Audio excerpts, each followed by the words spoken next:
us what you're doing here at Olympia, Clare. Well, I've come to enjoy the show because I love it, and I've been coming since I was a kid, and obviously I've worked on it for many years. But this year, unfortunately, I can't work on it because it clashes with Sports Personality of the Year, which obviously that's not unfortunate. I love doing Spotty, and it's a big thrill this year because we've got 2 equestrians in the list of 16 because Sophie Christensen and Nick Skelton are both nominated. And I couldn't do both, so I thought, well, I'll still want to come.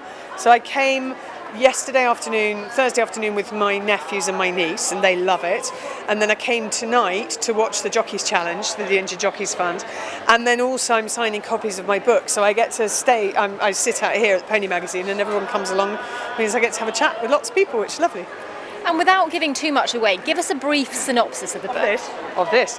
The Racehorse Who Wouldn't Gallop. Well, the idea is based on reality, actually, because my dad trained a sprinter called Locksong, who was very, very fast, and she won the Abbey, and she won the Nunthorpe, and she won the Portland and the Stewards Cup, and what was that treble? The Stewards Cup, the Portland, and the King's Stand. And she also it got more difficult as she got older, and she got to the point where she wouldn't go on the gallops unless Dad was with her on his old Hunter, which was a horse I used to ride, called Quirk, and she fell in love with Quirk. And I also know that Nicky Henderson's great 2-mile chaser, Remittance Man, he couldn't be without his companion who was a sheep.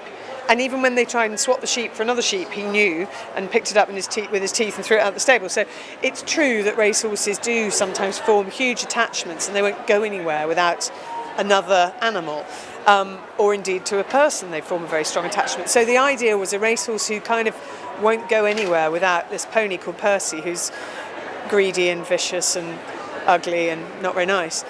So Percy's like the naughty kid in the story. Noble Warrior is the very nervous but very talented racehorse. And my heroine, who's called Charlie, who's a 10-year-old girl growing up on a farm, she by mistake ends up with both of them, and she finds the solution to how to make Noble Warrior want to be a racehorse.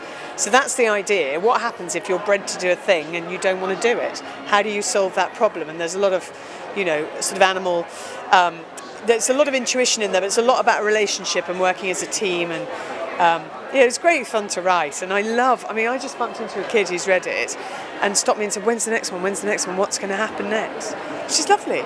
Why did you decide to write a children's book? Mainly because I've got nephews and a niece now, so they are nearly 10, 8 and 6, and I wanted to write a story that they would read. And also because when I wrote My Animals and Other Family, a lot of kids read it, and it clearly resonated with them, so I don't have to change my voice much, my writing voice, to write for children. And there's quite a lot of information in this, information about racing, so I don't dumb it down. It's just the plot has to be quite tight, the drama has to move fast, the characters have to be very strongly drawn. I got a very good illustrator, so Tony Ross has done the illustrations, who's done all of David Williams' books, and he's just done beautiful, beautiful work. I mean, that's Noble Warrior with Percy in the background, that's him in the sales ring. And I just think it comes alive when you see the pictures, it really does come alive. And do you love writing? I do, yeah. Well, I can do it at home, which is great, so I don't have to travel halfway around the world. I can do it in my own, I can plan my day for my own time.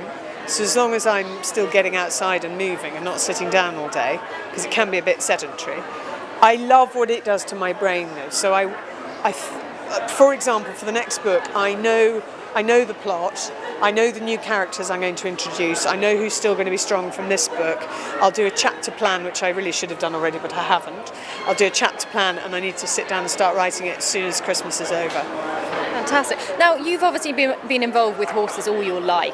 What have you learned? What lessons have you learned from horses? I think I've learned that patience is everything, and that if you are patient and kind and consistent, and sometimes firm, but you've got to be consistent with your firmness, you can achieve an awful lot. And I think the greatest pleasure of working with animals, dogs, horses, whatever it is when you get a nervous animal and you teach it to trust you and you teach it that it doesn't need to be afraid. I think that's the most rewarding thing of all. It really, and that you can blossom together, and I really love that. And that's what I wanted to write about as well.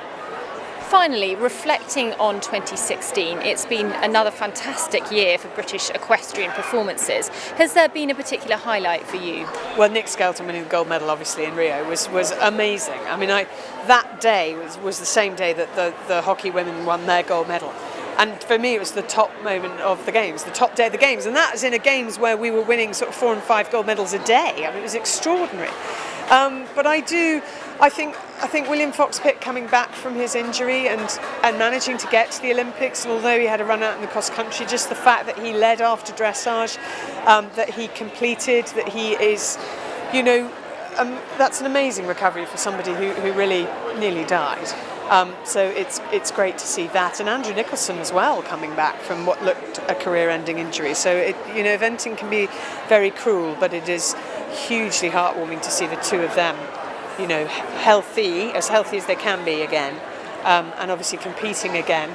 And I'm just really looking forward to what next year will bring. I love the fact that the younger riders are now getting a chance. They've got to come through because we are really going to need them in Tokyo, and it's great to see that, and the excitement of some of the new brigades starting to do well. Brilliant. Well, thank you very much. Enjoy the rest of the show. Thanks, Ellie. Great website, by the way. Well done.